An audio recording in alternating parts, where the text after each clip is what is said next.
Hello and welcome to Facebook Live Leadership Lessons. We're not actually live this time. We had some difficulties with Facebook and getting started, so it's a recording.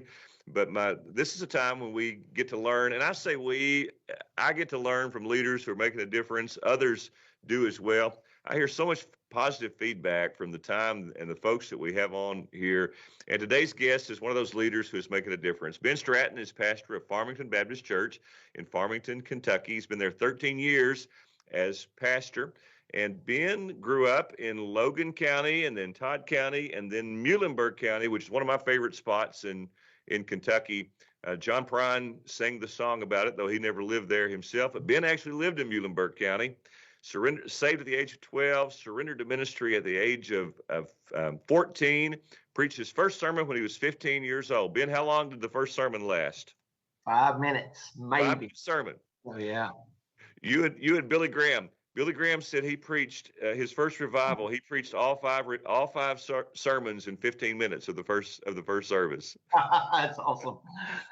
So when you start, you think you're gonna have a lot to say, but then when you get up and get rolling, it just doesn't necessarily come across that easy.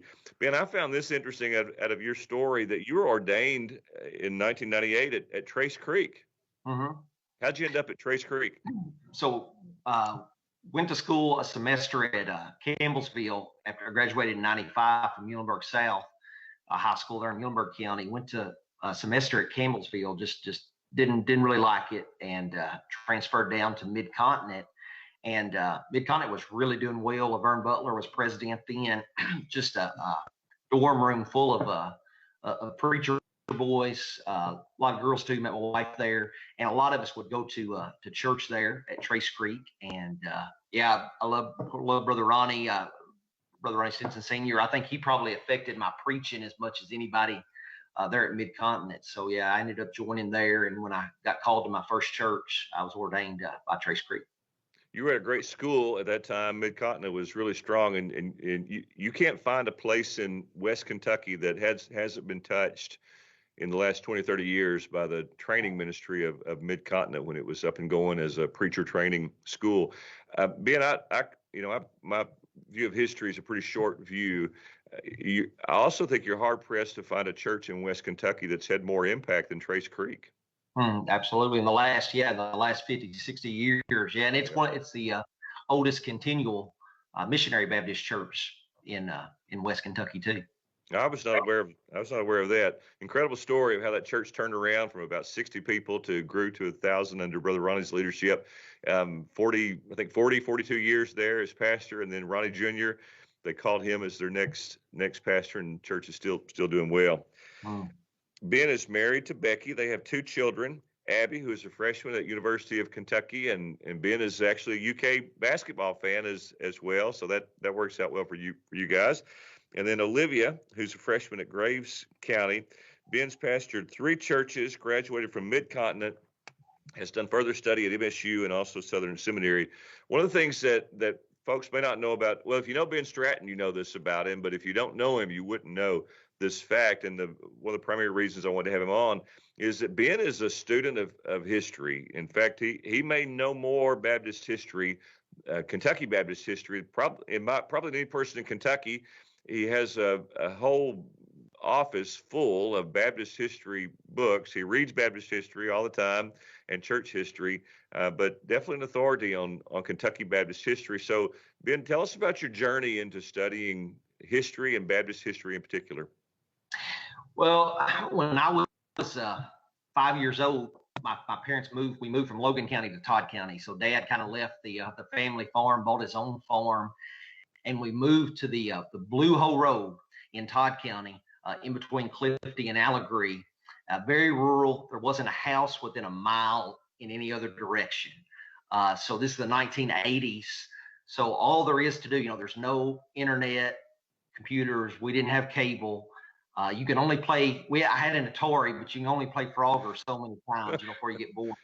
So all there was to do was do chores, play outside, play in the woods, and read. And so very young age, third, fourth, fifth grade, I was a great reader and loved to read, loved history, American history, world history, military history.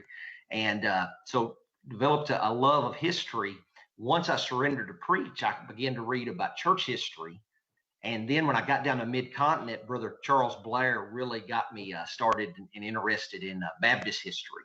So it was kind of just by, I guess, stages in my life and still love American history, world history as well. But that's kind of how I got interested in Baptist history.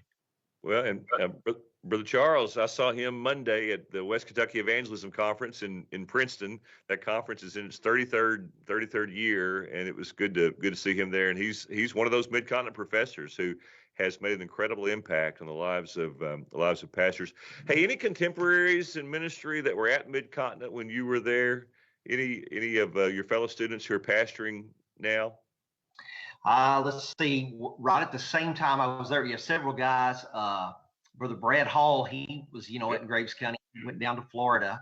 I was there at the same time as Nathan Rogers, who's the youth minister at Trace Creek now. There's several guys that are out of state. And of course, then there were some guys older than me. Bobby Sellers and I were there at the same time. There's a lot of guys you start thinking about it that I was there with. And I had a great time. It was just the school was thriving there in the mid-90s, definitely. Really strong school at one time. Well, so part of Kentucky Baptist history is connected to the Second Great Awakening, which took place in early 19th century. So, Ben, tell us the impact, frame up the Second Great Awakening a little bit for us, for folks who may not have a great familiarity, and tell us how that awakening impacted Kentucky. All right. So people think about Kentucky, being a great land to come to hunt, Daniel Boone. But Kentucky was, as the pioneers came here, it was in the early days was a very lawless place. You could come to Kentucky to get away from the law.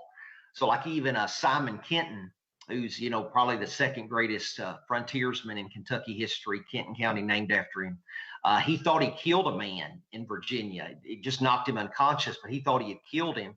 So he runs away to the frontier to get away from the authorities. So a lot of people came to Kentucky in those early days to get away from the law. So Kentucky, the Baptists are here by the 1770s, but it's a very lawless place. Contemporaries said that in Kentucky, there in the 1780s, 1790s, people are doing everything on Sunday. They're fishing, hunting, horse racing, drinking, gambling, everything but religion. So it was just a deadness to Kentucky. There's some Baptists here. Not much is going on with the churches. And then the churches are praying for God to do something. And in 1800, exactly, the year 1800, the Second Great Awakening comes and it just changes everything. So it just sweeps, it affects all the denominations. So for example, in 1800, you add up all the Baptist church members in Kentucky, and there was a little less than 5,000. Mm-hmm. By 1802, it's more than doubled. By 1802, there's nearly 14,000 Baptist church members. So yeah, in 2 years, one contemporary came to Kentucky in 1802, and he said it was the most moral place he had ever visited. I mean, just revival swept across, and it really got Baptists started, and they just continued growing ever since. But it really had a great effect on the Baptist here. Ben, when you say that the Great Awakening came to Kentucky, how do you explain what you mean by it came to Kentucky? Did a preacher come with part of the Great Awakening, a movement of the Holy Spirit? That Second Great Awakening, it affects other places as well. But I just mean it spread throughout Kentucky. You've just got Baptists and then other Christians as well that are praying. They're in the 1790s, and there's examples of men, pastors saying, let's set aside one Sunday a month to just pray all day for revival. Mm-hmm. For the Christians, they know there's a spirit of deadness and lawlessness and sin in Kentucky. You can make a lot of parallels for today, and they're praying for God to do something, and just God sends a spirit of revival to the churches. What are a couple of takeaways for pastors today who say, hey, we're kind of a state of lawlessness right now. Our lawlessness looks different than it did back at that time, but there sure seems to be widespread, and lawlessness is celebrated today, and we could start naming examples. What were would be a couple of takeaways for pastors who have that same burden that those may have had back at that time? What can we do? Well, I think it gives us hope because we said it's never been this bad, and we think back maybe to the 1950s America, but there's been times in the past where it's been, and that's an example. 1790s Kentucky was just as bad then, as today, maybe even worse because there's fewer Christians, but no influence, very few churches, and it just shows, we have the same God today, the same Bible, same Holy Spirit.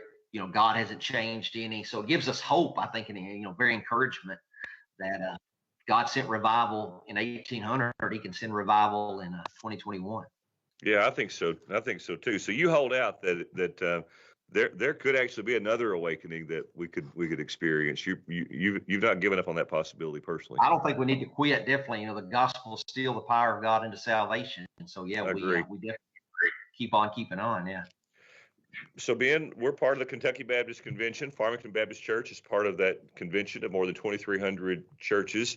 Kentucky Baptist started cooperating together, I think, in around 1837. Can you tell us a little bit about why the convention was formed? What was its original name? What was its purpose in forming? So you've got, Baptists in Kentucky forming associations. I think the first Kentucky Association, 1785, actually the Elkhorn.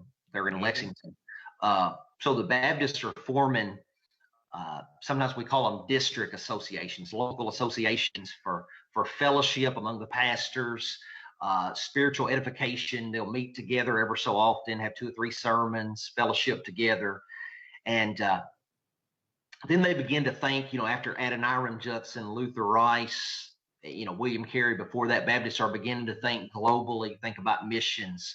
So in 1832, they actually start by its name, the Kentucky Baptist Convention, but it just didn't stick. It lasted 5 years and died. And some people didn't like that word convention. They thought it was maybe dominating. So in 37, they started the General Association of Baptists in Kentucky. And of course, it's what became in 1960, it changed its name to the Kentucky Baptist Convention. But before 1960, the Kentucky Baptist Convention was called the General Association of Baptists in Kentucky. I read recently and actually shared yesterday with a group of trustees. We did a trustee orientation, folks who are serving on our agencies and institutions, orienting them to their work. And I shared 4 purposes of that group that you're describing in 1837. Are you aware of any of the 4 purposes that they organized around? We printed, it's been 10 years or more. We printed those first minutes. I've got an original copy and I carefully took it apart and reprinted that. But it's been a while since I read that. Well, I'll try to remember them. I may miss a couple of them, but one purpose was to encourage compensation for pastors. Yeah. That they felt like preachers need to be paid for their labor, and it was trying to encourage churches to pay their pastors. A second one was to distribute Bibles. That they wanted to see Bibles out in the state, in the frontier at that time. A third one was the education of ministers and also church members to spiritual education, to, I think we'd call discipleship maybe today or something like that, but they wanted to make sure that they were receiving a spiritual education. And the fourth one was foreign missions, that they wanted to organize around to support foreign missions. I think there were 52 original members, and that's about 20 of them were pastors, if I remember correctly. Well, it's very, very interesting. So, Ben, when I was interviewed with KBC, you'll appreciate this. Dr. Adam Greenway was either administrative committee chair or maybe president. I'm not sure which one he was, but Dr. Chitwood asked him to ask me the first question. His first question for me was, he said, Todd, tell us about the significance of J.R. Graves and describe for us the tenets of landmarkism as it's connected to West Kentucky. I gave him an answer, nothing like what he was asking for. But had you been in that room, you could have answered that question far better than I could. So tell us who J.R. Graves is and what his impact is in the state, but especially in West Kentucky. So I think J.R. Graves he was a pastor, newspaper editor, Southern Baptist leader. I think he's probably the most significant leader in Southern Baptist history. Now, you might be able to, in the last couple decades, make a case that maybe Adrian Rogers or Al Mohler maybe has surpassed that. It was in our history. I think J.R. Graves just is the most significant figure. People tend to think about him in regard to the church, but Graves was about the church because he was about the gospel. Matter of fact, B.H. Carroll said that before the Civil War, J.R. Graves was the greatest evangelist in the South. Graves comes on the scene in the 1840s, 1850s, and the Baptist cause is struggling because on one hand, you've had the Church of Christ movement, Campbellism, and it's just tore Baptist churches. You had whole Baptist churches. First Baptist Louisville, the whole church went over to follow Campbell. First Baptist Nashville, the whole church, with the exception of a handful of members, but the church voted the majority to become, followers of Alexander Campbell. So Campbellism has just tore the Baptist up, and baptismal regeneration.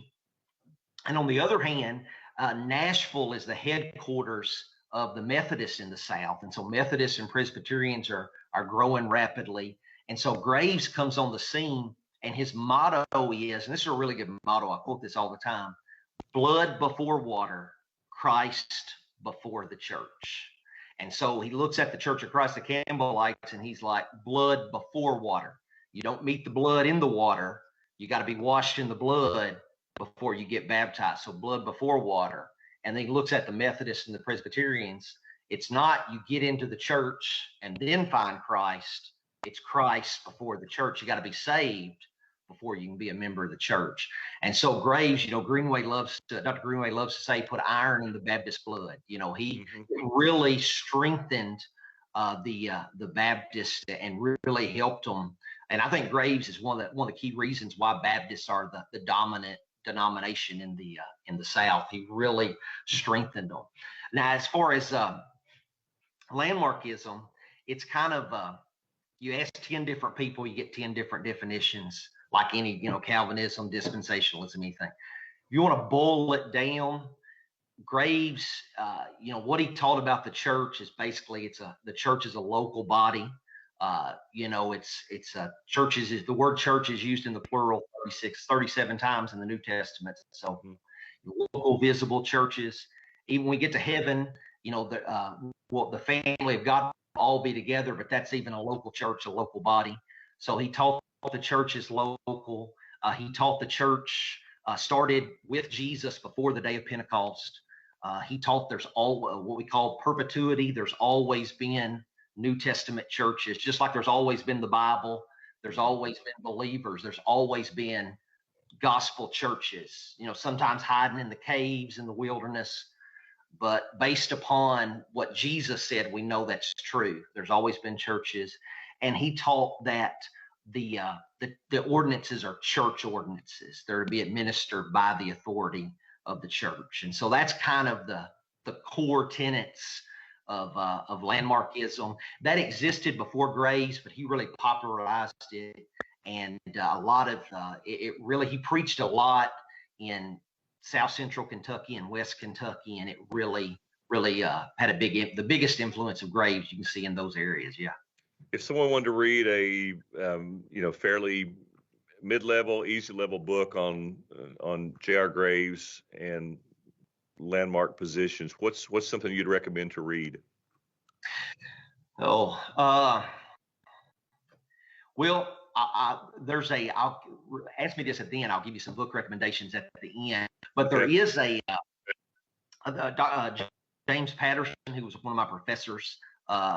He's wrote a biography of Graves. Okay. And I agree with everything he says, but it's the most detailed. He did a lot of research, and so that's the kind of the definitive. There's some others in the progress. I've got some seminary friends who are working on a biography of him as well. So hopefully we'll have another one down the road. Sure.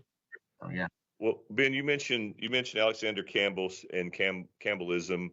And so explain to us who Campbell is and what Campbellism is. Okay, so Alexander Campbell, his roots are in the Presbyterian denomination.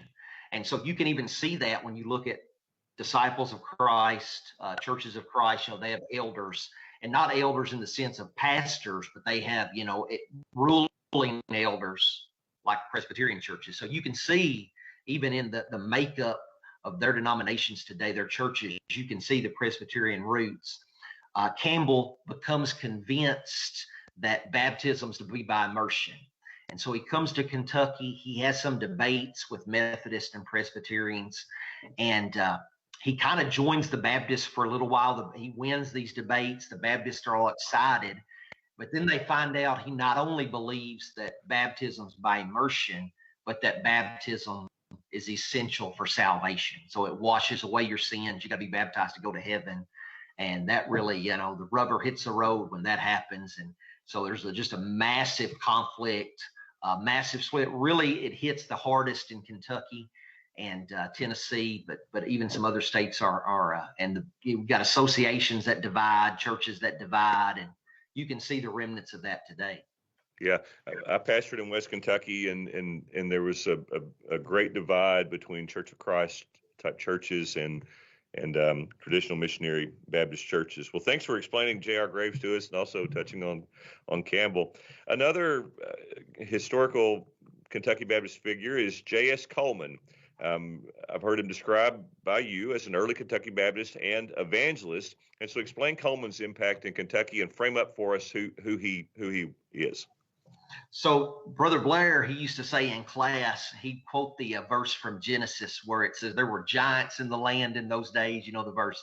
And he'd talk about, in Kentucky Baptist history, there were giants in those days. Well, J.S. Coleman's one of those giants. Sometimes people ask me, where are the Baptist versions of D.L. Moody or Billy Sunday or George Whitefield? You read in history, these, Sam Jones, these great evangelists, where are the Baptist versions of that? Well, that you've got a lot of great Baptist evangelists, but the Baptist evangelists, they tend to be church planners because they look at the Great Commission. All right, we're going to make disciples. We're going to make sure those disciples are baptized, and then we're going to get them into a church or either start a church so we can, teaching them to observe all things. So J.S. Coleman, he's from Beaver Dam and gets saved, becomes a preacher. And he's kind of in what people call the Green River country. They're around the Green River. Sure. He goes to all these communities and he preaches revivals.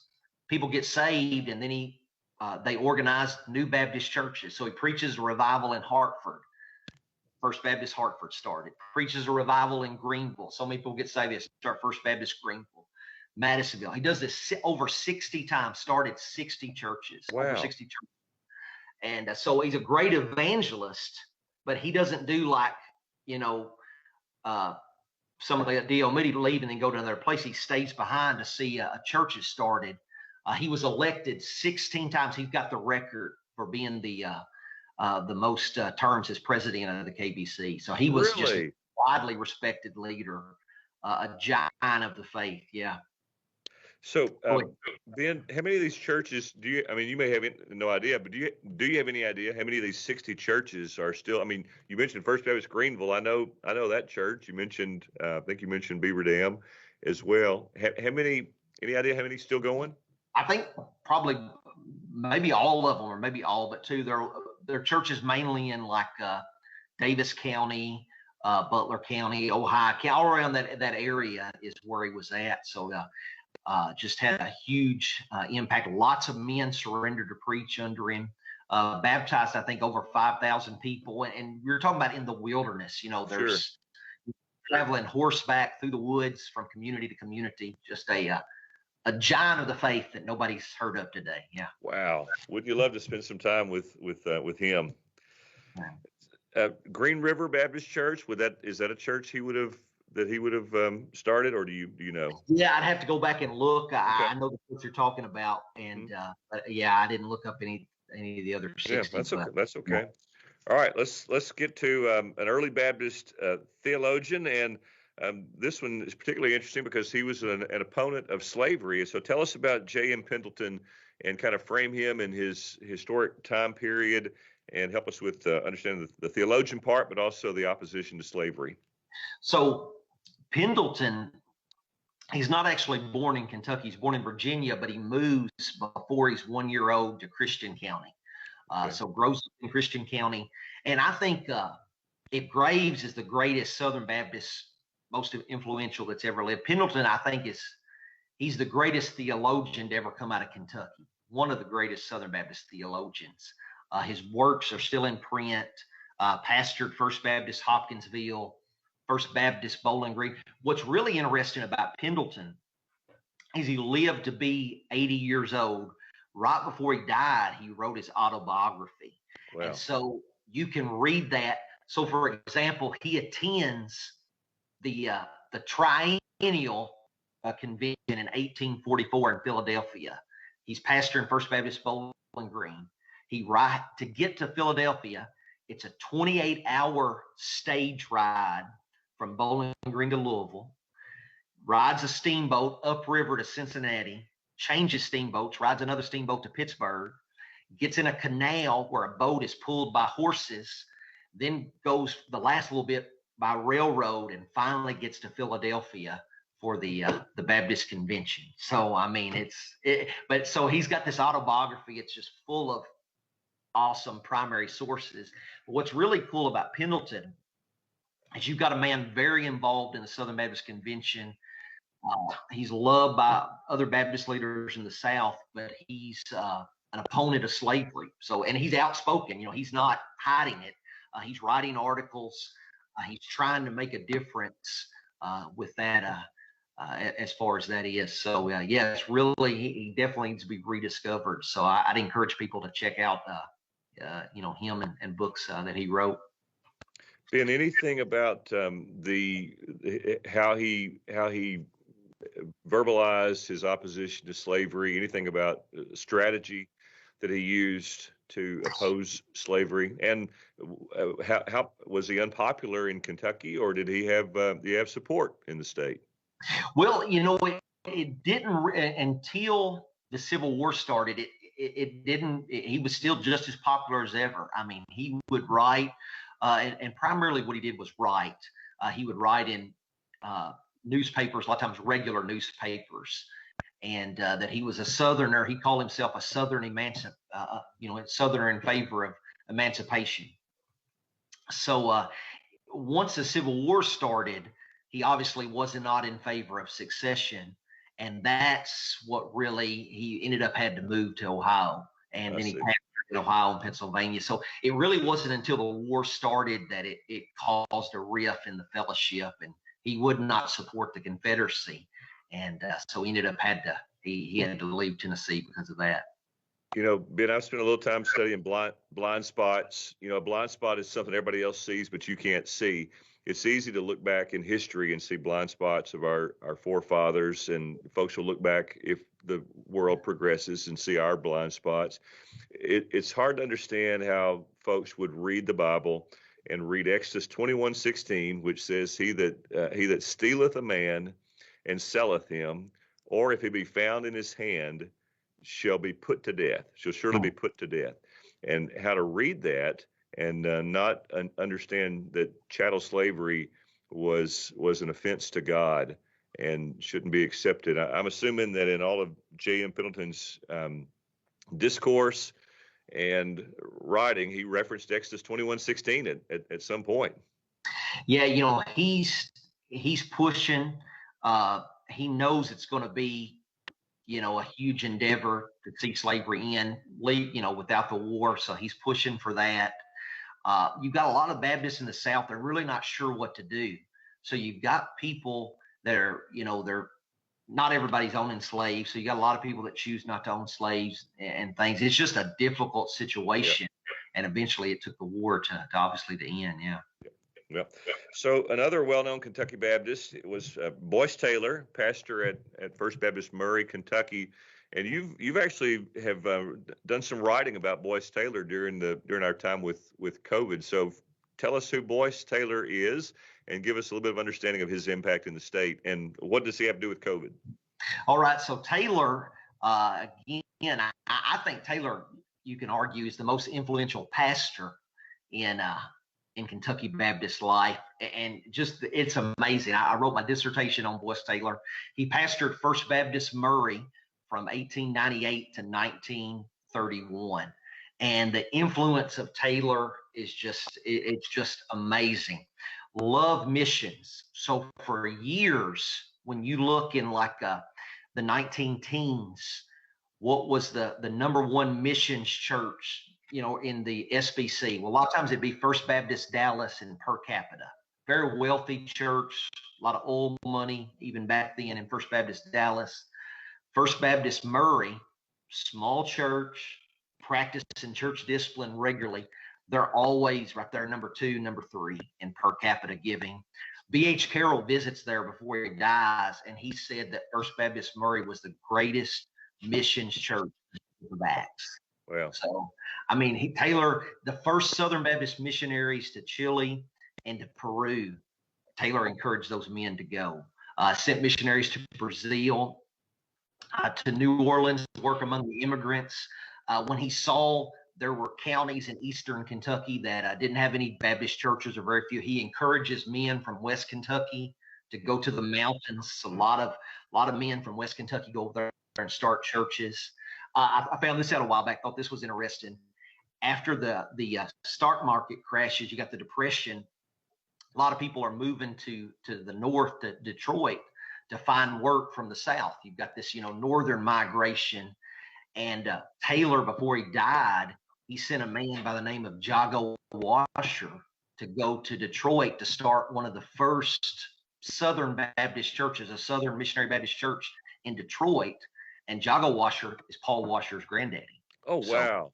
Yeah. So, I mean, Taylor's, his influence is just amazing. He's sending missionaries in all directions with the gospel. So it's amazing. Tell us about First Baptist Murray and connection to the cooperative program, and is Taylor's connection to that. Okay, so Taylor, his love is missions, and in 1900 he gets the church to adopt what he calls the budget plan of giving. So he said, we're not going to have special offerings. Instead, we're gonna vote on a budget and give to the missions according to how we vote the church's budget. In 1915, he gets placed on a committee with the state convention, the General Association then, and he gets the state convention to adopt this budget plan, which is the cooperative program. And so Taylor, again, was the chairman of that committee. So he gives the idea to the state. Within 10 years later, 1925, the Southern Baptist Convention adopts the cooperative program. A lot of people say, well, that was M.E. Dodd or maybe O.E. Bryan, and they were kind of the leaders, but both of those men were good friends with Taylor and had preached at First Baptist Murray. That's where they got the idea from. Mm-hmm. So Taylor, when you do the research, it's just crystal clear. He's the father of the, what he called the budget plan of giving, the cooperative program.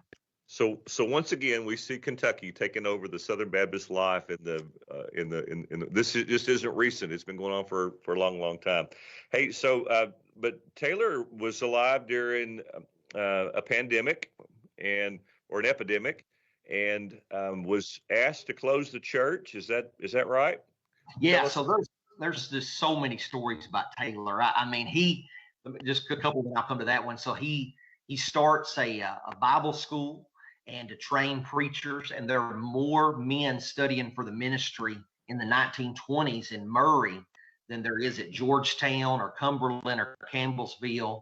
He's training all of these young men. If you Roy Beeman, who taught for years at Mid-America Seminary, was a great Greek scholar, was trained by Boyce Taylor there at Murray. So, I mean, L.C. Kelly, he meets with L.C. Kelly, and L.C. says, I want to try what you're doing at Murray over in Pineville.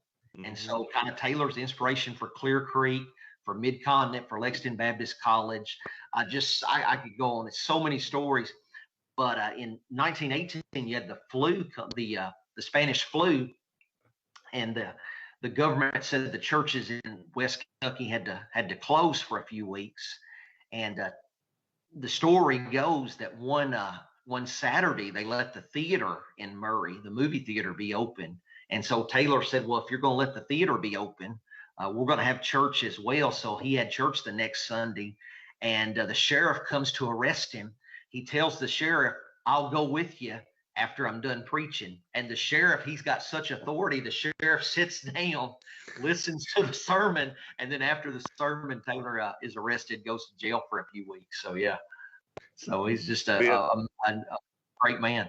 Ben, I don't think it's much different. I don't think it's much different today. We were saying all those same things when our governor was asking to close down church buildings. At the same time, at that time, the kids' high school sports were still going on, and I think pastors are willing to be equally strong today if called upon. Yeah. Those are encouraging stories. So Taylor was actually jailed though for during that time. What happened when he was put in jail? He continued to. They kind of gave him free reign, so he moved his books, his desk, and he turned the jail into an office and was there for a few weeks, and then finally they released him. Realized it wasn't the right thing to do, and things kind of eased up. So yeah, he was in jail for just a couple of weeks, but like I said, it was almost like the Andy Griffith show, jail. He always had the key, to get out. He had free reign. Hey, I have a copy of a sermon pamphlet. I don't have it with me. It's about the size of a copy of Baptist Faith and Message. It's about like that, and it's from Taylor when he was at First Murray, and it's the new birth. Mm-hmm. And it's a full manuscript of his sermon printed in that pamphlet, and on the back of it tells at that time how many had been printed. And it was an incredible number. If I'm not mistaken, it was in the thousands. Yeah, he had a printing press, printed all sorts of gospel tracts. He sent his preacher boys. They knocked on every door in Marshall County, Callaway County. Just amazing. Another great story. Now this is true. So there was if you've been to Murray, there on the Court Square, you got First Baptist. Right beside it, right down the block, is First Methodist. Mm-hmm. So the pastor of First Methodist in 1924 and 25 was a guy named Clyde Earlhart. Taylor strikes up a friendship with him. In 25, Earlhart resigns First Methodist, goes across the street, joins First Baptist, and before long is ordained a Baptist preacher. Can you imagine if that happened today? I mean, it's just story after story. Taylor's another one of the reasons. Graves kind of laid the foundation, but people wonder why West Kentucky is so conservative. Taylor's a big part of that. He just had a huge influence on this end of the state. Well, that's great stories and great impact, and so encouraging just to hear these stories. I mean, these are just men of God who surrendered themselves to Christ and asked to be used, were willing to be used, and probably found themselves in positions they had no idea that they would be in. But you're talking about Christian entrepreneurs. These are men that could have done anything in the world, and God called them to pastor churches, impacted our Southern Baptist missions given program, our theological positions. So you mentioned another fellow, W.H. McRidley, who pastored Second Baptist in Cadiz for 51 years. I served in Little River Association. First church I pastored was New Hope Baptist. At that time, the pastor of Second Baptist was I can't remember his name. It might come back to me as we're thinking, but he would attend our gatherings at the association. So tell us who W.H. McRidley is, and he also was the founder of Cadiz Theological College. So tell us about that. Yeah, so there's just a rich African American Baptist history in Kentucky, and man, just some amazing stories. I stumbled across McRidley's name when I was researching was Taylor, and Taylor, again, man of strong convictions, but Taylor's ahead of his time in so many ways. In racial reconciliation, he's far ahead of his time. His conferences, he would have these Bible institutes. Anybody could come. Taylor had in the 1920s, he was having A.W. Pink come, Oh, People wow. think Pink wasn't rediscovered till the 60s. Taylor having him in his lifetime come to First Baptist Murray. Taylor's conferences were open. Anybody could come, regardless of who you were. And McRidley would go from Katie's to Murray to attend Taylor's Bible conferences. And Taylor would write about him occasionally. So McRidley, he pastored Second Baptist Katie's for 51 years. So from 1881 till he died in 1932, he was the pastor. And I was reading, he started a school for children, what they called a normal school, a high school, but he started as well a Bible college, almost like a seminary there in Katie's. And, heaven only knows. I have to research this. I want to do some more writing on it and research, but you wonder how many black preachers he trained there at Second Baptist. So, that Taylor wrote that he had a huge library, loved to study. And so there was a kind of a little mid-continent there in Katie's at the turn of the century 100 years ago. If you drive around some Kentucky towns, you'll see, I'm thinking about one in Princeton, I think in Owenton, you'll see a street sign that says Seminary Street. Any idea do you think those streets may have historically been connected to some kind of a local school like you're describing, even in Katie's? Yeah, sometimes the seminary is sometimes it was just meant like a little, it wasn't some sort of college, some sort of extended high school. But there would have been definitely some sort of school there before public education really took hold in Kentucky. So yeah, whenever you see that, there's definitely some sort of school that was there at some time. Ben, you mentioned A.W. Pink, and obviously that he was a Kentucky Baptist pastor. Yeah, so I've done a lot of research on Pink. One of my other professors at Mid-Continent was Brother Charles Cloyd, and he remembered from his pastor knew Pink, and he would tell me stories. He had heard from his pastor and things firsthand, and so Pink came from England, and he came to Moody, their Moody Bible Institute in Chicago.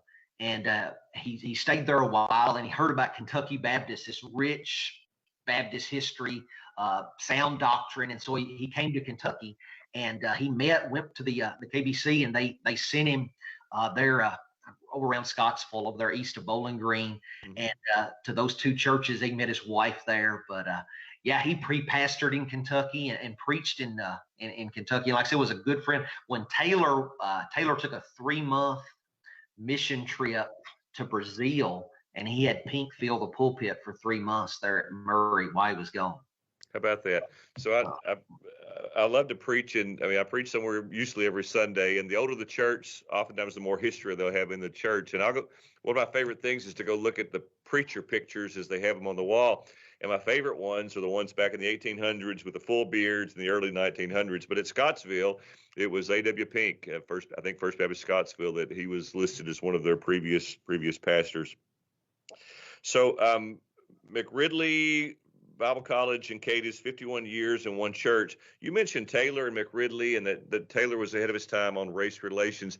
Anything you've read about Taylor and his approach to race relations that would be helpful for us today? Well, like a couple of the things Taylor was staunchly opposed this in the 1920s, so he would not let anybody in his church be a member of the Klan. So that kind of had a revival in America in the 1920s. But Taylor was staunch on church discipline. So if you were a member of the Klan, you were you'd be brought up before the church. He wrote tracts on it. He would preach and send his preacher boys to preach for the African Americans there in Murray. And so he definitely reached out, sent a lot of books. I've read examples where preachers would talk about, he would send tracts and books to the Black Baptist associations to pass out, just to give away, theological doctrinal books. And so he, definitely had some good friendships there. Great stories. And Ben, a lot of these guys really stayed a long time in one place. Yeah. A lot of these pastors that you're describing, they didn't move around a lot. I think A.W. Pink moved around a fair amount, but the ones that you're touching on here seem to really stay put. Well, you're part of a historical organization called the J.H. Spencer Society. Could you tell us about J.H. Spencer, but then also about this society and what purpose it serves in Kentucky Baptist life today? All right. So there was a Kentucky Baptist Historical Society started in Kentucky after the Civil War, 1871, and it republished a lot of books, did a lot of good things. By the 1990s, it was kind of struggling, and a lot of the leaders had died off that had kept it going after World War II. And so in the 1990s, it merged with some other groups. It changed its name. And so finally in 2007, there were several of us in the state, Brother Blair, Bill Whitaker, Stan Williams, a few other guys. And we said, let's kind of relaunch it and make it where anybody can be a member. Doesn't matter if you're a pastor, live in Kentucky, a Southern Baptist, anybody who wants to be a member can be a member. So open membership. There's a small fee to join, but it's basically to cover the postage for all the materials we mail out. And so we started it, kind of launched it in 2008. We named it the J.H. Spencer Historical Society, named it after the man who wrote kind of the first history of Kentucky Baptist, kind of the definitive history. J.H. Spencer got a massive 2-volume set. And so it's named after the premier Kentucky Baptist historian. We started with, I think, 7 members. We've got 130 something today. Really, really doing well. Got members in a bunch of different states and have meetings. Just trying to get a lot of guys love to read the Puritans, love to read the Reformers, the Presbyterians, Anglicans, and I've got a lot of those books too. But you read those guys, you kind of gotta, eat the watermelon, spit out the seeds sometimes. So we're trying to get people, hey, let's read some Baptists who lived here, had Kentucky connections, and trying to make people aware, of our Baptist heritage. So we've had good success with it. You all have a couple of meetings every year, or I say you all. I think I'm still a member of the Spencer Society. I may not have sent my dues in. You may have to remind me to pay my dues every year, 2 years or 3 years. But tell us about the annual meetings and conference that you do. So we have an annual meeting in the fall in November in conjunction with the Kentucky Baptist Convention's annual meeting. So we'll do it the morning of the pastors' conference. So you can kind of come early. Usually starts about 10:30, and you can come. We'll have a couple of speakers. Anybody can come to those meetings, even if you're not a member of the society. You can come to the meetings. And then we do a meeting in the spring. So we're going to have a meeting in May, I think on a Thursday night. This year we haven't picked out the exact. It's going to be in May at the Sharon Grove Baptist Church. Brother Chris is pastor there. So the spring meeting, we kind of move it around different counties. It's going to be in Todd County this year. Anybody can attend that. If any of the listeners would like to join, just have them reach out to me, send me a message on Twitter or Facebook or something, and I'll get them some information on how they can join. And Ben also writes articles has written for Western Recorder and now for Kentucky Today. Great to just look up his name online and some of the articles that he's written about some of these stories that you've heard today. Ben, so you mentioned Facebook, Twitter. Is that the best way to get a hold of you, or is email better, or phone number better? What's the easiest way to get a hold of you if folks want to? Yeah, you can reach out to me on social media, or they can email me. My email address is my name, Ben Stratton, and then a KY after it for Kentucky, Ben Stratton, KY at gmail.com. Okay, thanks for that. So you are obviously a student of history. I imagine if I'm attending Farmington Baptist Church on Sunday morning, I might hear a story about Boyce Taylor going to jail, or about W.H. McRidley training pastors, or about someone traveling 28 hours to get to the Southern Baptist Convention, where we may have a hard time getting folks to get out of bed and come to church sometimes on Sunday morning. So how can a pastor use church history? How has church history, Baptist history impacted your life and ministry, and how could it help others?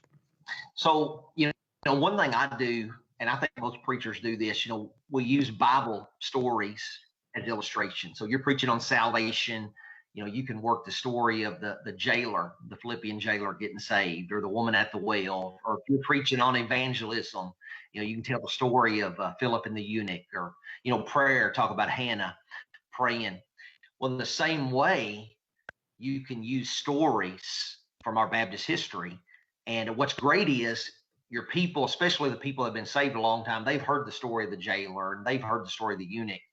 But here's one that I was reading about the other day. So there was a preacher in Virginia by the name of Richard Major. We're talking that right before the Revolutionary War, 1770s. And he leads, and the woman's name's been lost to history. He leads a woman to the Lord. She gets saved, joins his church. Her husband is furious. His wife has joined the Baptist, been baptized, joined the Baptist, says, I'm going to kill the preacher. And so this is in the history books. He goes to the service the next time they had church there, brings his pistol with him, his flintlock pistol. The service has already started. He slips in, sits on the back pew. The preacher's up, Richard Major. He's preaching. He's waiting for an opportunity for the preacher to stop, maybe step out behind the pulpit so he can shoot and kill him. Well, the preacher's preaching. You can guess what happens. He's preaching the gospel. And the man who came to church to kill the preacher because he baptized his wife, he goes down front, ends up getting saved. Man who was mad his preacher, his wife got baptized. He gets, after he gets saved, he gets baptized, joins the Baptist too. So you put stories like that in your sermons, man, your people eat that up. So yeah. You've just illustrated Romans 1:16. I'm not ashamed of the gospel of Christ, for it is the power of God unto salvation. You've illustrated 2 Corinthians 5:17. Therefore, if any man be in Christ, he's a new creature. That's incredible. So you've used them for Bible story, for illustration to sermons. But what about you personally? So learning about a guy like Boyce Taylor and his desire to lead out in race relations, or a guy like J.M. Pendleton and his being in opposition to slavery, a position that may have not have been overly popular in his day. How has Baptist history, these biographies, how has that impacted you personally as a pastor and as a follower of Christ? When I'm just reading these stories, I still enjoy reading. So when I'm reading these stories from church history, Baptist history, I'm just, it helps my preaching. Yeah. I'm making, just like you did when you heard that story, I'm making connections between these stories and then, what I can preach. And it gives me hope. It encourages me because God's, he's the same yesterday, today, and forever. So, what God did in the past, he can still do today. And Ben, for me, one of the reasons I love biography, I guess I'm kind of like that old Merle Haggard song, misery loves company. When I read about some of the challenges of Christian leaders in times past, I'm reading a kind of a leadership book on Billy Graham right now, and look at what Billy Graham actually went through that folks just wouldn't have known by watching his crusades. Just a ton of challenges. Well, it's kind of soul strengthening to realize that these brothers and sisters had difficult times as well. Have you read the diary of David Brainerd? I've read parts of it. Yeah, some of the things God did through there. Yeah, it's amazing. It's hard to read. In fact, it's kind of painful to read. It's small print and a lot of pages. And I muddled through it and finished it. I think he died when he was 27 or 29 of tuberculosis. Jonathan Edwards' daughter ministered to him in his life. She died also. But it was said about him, he just kind of details his missionary work to Indians, Native Americans, and the struggles that he had. Sick all the time. He would wander around on horseback, lost in the woods in what we would know now as New York and New Jersey. And the horse would have to find the way home. He couldn't find his way home. The horse would get there. But it was said about that book, The Diaries of David Brainerd, that for the next 100 years after his death, that missionaries took 2 books to the mission field with them. They took the Bible and they took the Diaries of David Brainerd because it so ministered to, encouraged them in their ministry. Ben, someone wants to read some books to get started in Kentucky Baptist history or Baptist history. What are a couple that you'd recommend? Okay, so I've got 2 here that are great. Now, you've been in my library. I think I'm up to 6, 7, maybe even 8,000 books. Yeah. And every one, I can tell you, I haven't read every one, obviously, but every one I have for a reason. So here's two of the best. So the first one, notice up here, is Pillars of Orthodoxy, and by Ben Bogard. This was published by Kentucky Baptist Press. It was called the Baptist Book Concern in Louisville, Kentucky in 1900. And it was rare. I picked mine up, my original copy, at a mid-continent book sale for $1. Wow. I can remember when copies used to sell on eBay for $100. And a buddy of mine in Iowa reprinted it. And now you can buy this book, nice hardback book. You can buy it on eBay for $15, free shipping. And what it is, it's 17 biographies. So you got a biography of Boyce, of Broadus, of Pendleton, of Graves, all these giants, of Coleman. And so you've got a biography of about 5-6 pages. It's full of great stories. The biographies are the best. I mean, just really good. And then you've got a sermon, all different subjects. So you've got 17 giants of the faith, most of them in Kentucky. You've got a biography followed by a sermon. And I mean, it's great. So $15, you look on eBay, Pillars of Orthodoxy. It's awesome. So that's number one. Number two is America in Crimson Red by James Beller. So this is a history of American Baptists. And American Crimson Red, he talks about the Baptist persecution. And but it's great. It's so rich with the gospel. So Beller, it's so many stories of people getting saved, of God working, revivals. I've got all of the histories of American Baptists, the new ones and the old ones. I think it's the best, hands down. It's just, that story of Richard Major. That's where I got it from. So it's great. So those are two. Pillars of Orthodoxy. You can pick it up on eBay, like I said, brand new, $15. And American Crimson Red, you can get it 2 or 3 places. It's a big book, but it's great. Brother Beller, he's gone on to the Lord, but he was a Baptist pastor, and like I said, it's just so full of the gospel. People getting saved, how God kind of worked through America's early history. Yeah, this has been my pleasure to get to talk with you and hear some of these stories. I'm leaving here encouraged and built up. I want to thank you for your ministry. I also want to thank you and your church for your cooperative program giving. Our work in Kentucky is funded by the cooperative program. CP goes far beyond Kentucky. It's keeping 3,600 missionaries on the field, 6 seminaries up and running, and students getting a discount there in their work. If you were going to pray one thing for Kentucky Baptist from Baptist history, what would you pray? I pray that we would continue, to keep sharing the gospel, to keep to be encouraged. I think, there's that verse in the Old Testament where they said, "Why sit we here until we die?" Mm-hmm. Well, I think so many times we just sit and we're dying. Yeah. But if we take the gospel and do something with it, so we maybe be encouraged at all of us to keep going forward for Jesus. That's incredible. That's a great prayer. I'm going to pray that for us. So survival of the church is not the right motivation to share the gospel, but survival of the church is a result of sharing the gospel. When we're out sharing the good news, the church is going to reach people. Absolutely. And it's going to thrive. Ben, thank you for your ministry. Thank you for taking the time here. Let me pray for us and close out our time. And I'm going to pray as you suggested. Father God, it's been a pleasure to get to talk to Ben and just hear some of these incredible stories of men of God that you've used, dear Lord, and we're grateful for each of them. And Father, now it's our time, and Ben referenced back to the lepers and saying, why should we sit here and die? And that's us in our day. And Lord, the gospel has saved us. The gospel will save others. It's the power of God unto salvation.